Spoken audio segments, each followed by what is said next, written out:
Bali ini sebetulnya sudah dipersiapkan oleh Majapahit sebagai taman dari ide-ide besar yang dulu belum sempat dikeluarkan oleh para empu dulu. Nah, ini adalah kesempatan bagi masyarakat Bali ataupun masyarakat yang tinggal di Bali dengan kemampuan masing-masing menggali kemampuan itu hingga menjadikan sesuatu yang mendunia. Dan saya percaya dengan kita melestarikan apapun yang ada di Bali ini, kita akan menjadi bangsa yang kuat.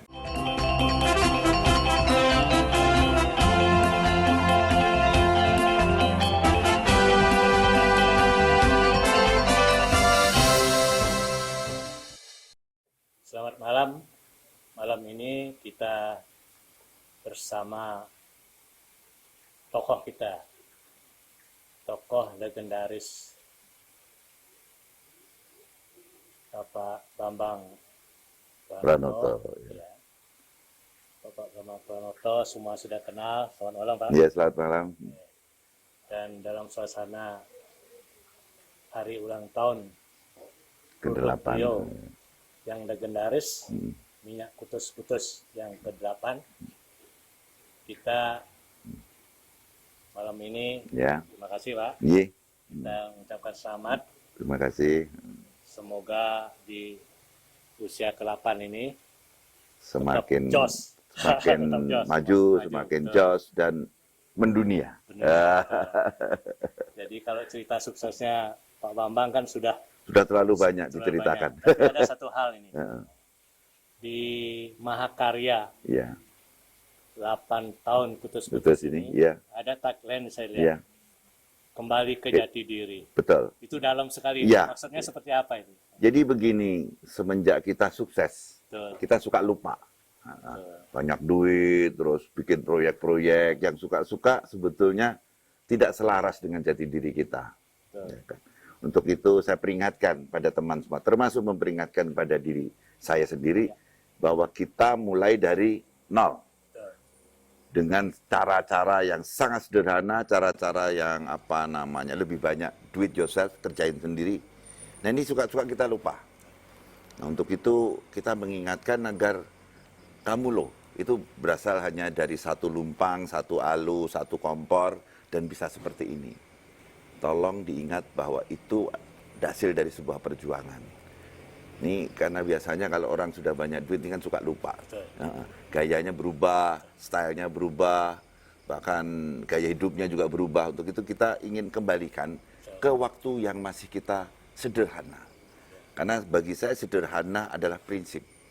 Karena kalau tidak sederhana akan bikin masalah. Sekarang kami mulai mensederhanakan lagi sistem penjualan, sistem produksi, hingga mencapai sebuah efisiensi yang sangat tinggi. Terutama di harga misalnya. Kita kembali ke harga yang masuk akal. Walaupun dunia sekarang sedang bergolak dengan pandemi, biasanya orang itu menaikkan harga, kita justru menurunkan harga. Karena kita melihat bahwa semakin banyak masyarakat yang ingin menggunakan kutus-kutus, tapi terhambat oleh harga. Dengan kualitas yang sama. Kualitas yang sama dan dengan cara-cara pensederhanaan, kembali ke jati diri kita yang do it yourself, kita kerjakan itu semua sendiri. Ternyata harga sekarang kita bisa mencapai satu botolnya minyak kutus-kutus hanya 170.000. Tanpa mengurangi keuntungan juga dari penjual. Jadi target kita lihat Pak Bambang ke depan ini, ke dalamnya jati diri kembali, hal mensederhanakan, simplicity ya betul. Kemudian ada hal lain lah yang diluncurkan pada saat usia ke-8 ini. Ya, jadi selain ini ya Pak. Ya. Ini saya lihat berupa gelas nih Pak. Ya betul, karena plastik sedang jadi musuh environment atau lingkungan, makanya kita mencoba membuat dari gelas. Seperti kemasan gelas. Dan kemasan gelas ini mudah-mudahan juga ikut membantu alam ini menjadi lebih lestari. Gitu. Ini terobosan. Ya, terobosan dengan menggunakan botol gelas. Gitu. Ya, jadi saya lihat ada dua hal, ada dari segi kemasan dan dari kembali ke jati diri. Tapi saya lihat dari seorang Bambang Pranoto kembali ke jati diri itu ada pesan khusus sebetulnya itu bukan ke dalam produk maupun dalam konteks bentuk gelas ini, tapi itu ada pesan untuk bangsa kita. Ya, betul. Kita ini terlalu banyak sudah memetik teori-teori yang tidak jelas. Betul. Jadi prinsip-prinsip yang nggak jelas. Sementara prinsip-prinsip yang ada di dalam diri kita lupakan. Betul. Ya kan. Nah, untuk itu saya menggugah semua orang, terutama dalam keadaan pandemi ini, di mana setengah putus asalah kita semua.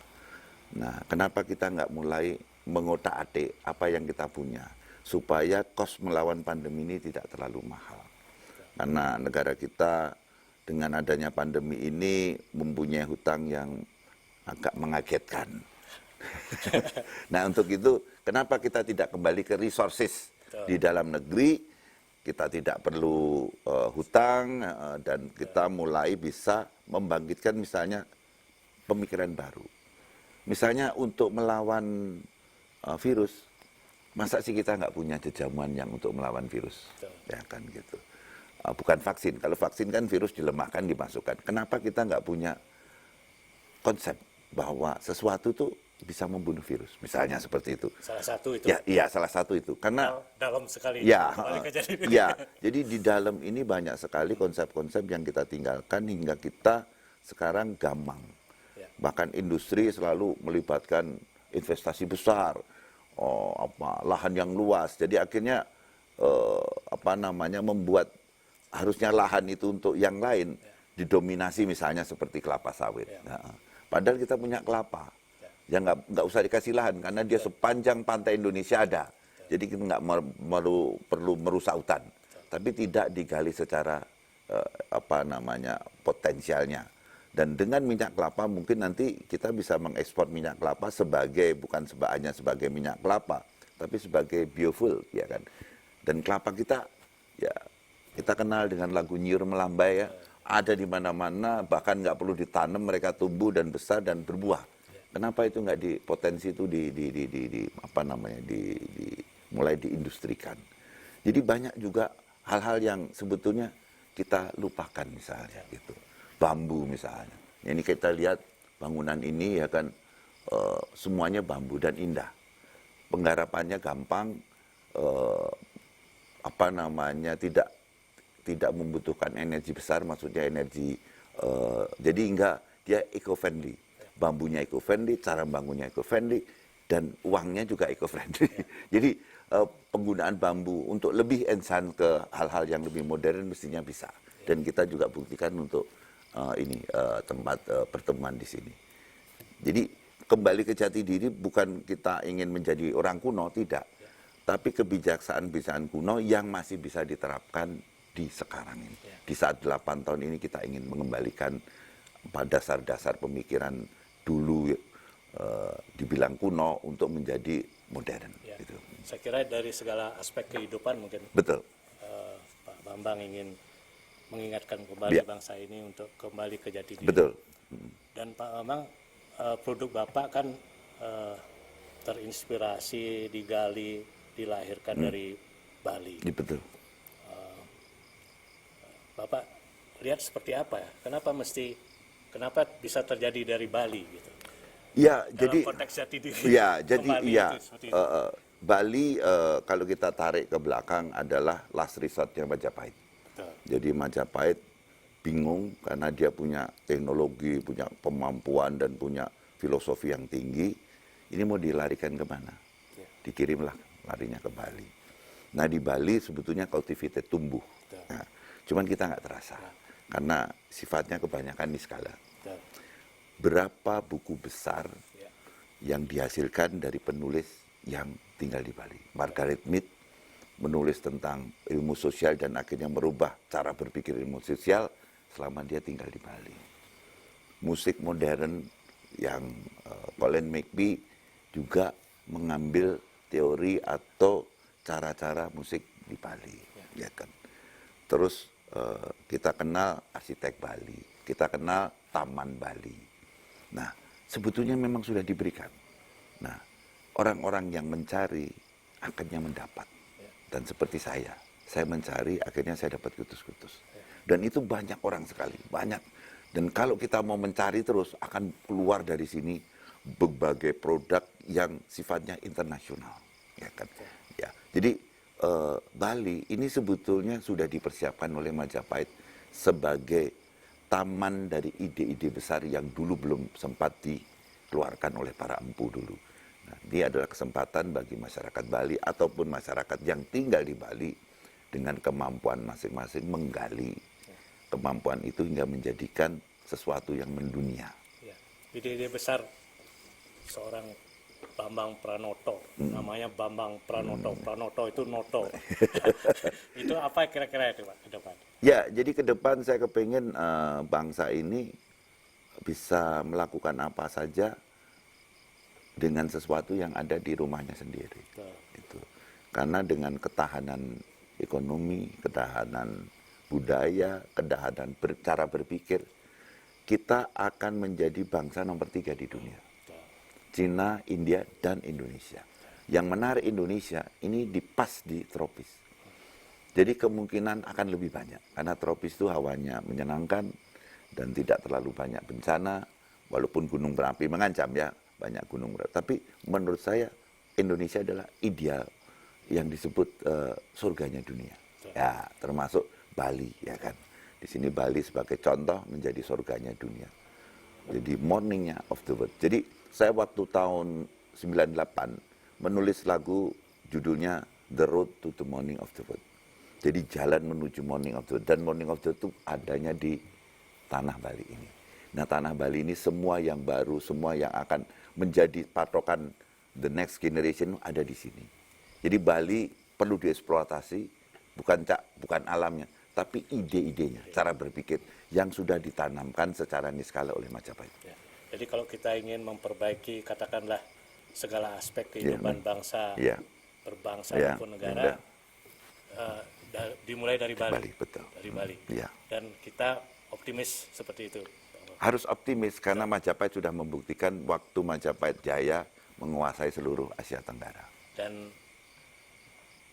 Pak Bambang melihat bahwa dalam situasi dampak pandemi ini, situasi segala aspek kehidupan yang sedang berubah ini, sebagai solusi, momentum atau sebagai kita menyerah sudah? Tidak, ini adalah setiap musibah itu selalu membawa berkah. Contoh kutus-kutus. Iya, contoh kutus-kutus ya. Kutus-kutus tidak muncul kalau nggak saya tumbuh. Nah, juga sekarang Indonesia tidak akan muncul kalau tidak pandemi. Atau seperti tahun 98, begitu Jakarta runtuh istilahnya secara ekonomi, justru dari situlah sekarang gedung di Jakarta tak terhitung, mobil bagus tak terhitung, orang kaya tak terhitung. Dari mana? Dari musibah 98. Juga saya percaya pandemi ini justru akan membuat Bali semakin hebat. Kalau kita bisa menyadari bahwa ini adalah kesempatan. Ya.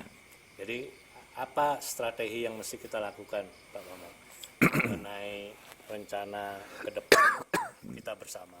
Ya. Kita sayang Bali, kita sayang Indonesia, kita ingin bangkit dari Bali dan bangkit Indonesia, kemudian jaya. Ya.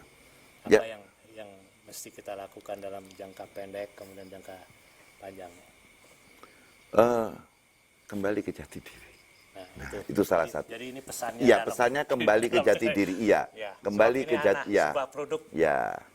Minyak kutus-kutus memberikan pesan. Kembali ke jati diri. Iya. Jadi kita betul. Jadi resources semua ada. Ya. Cuman cara pandang kita harus berbeda. Ya, misalnya padi. Ya. Kalau padi di Bali bukan untuk konsumsi. Padi adalah taman. Ya kan. Kalau padinya bagus, tamannya bagus, orang yang akan datang lebih banyak lagi. Ya.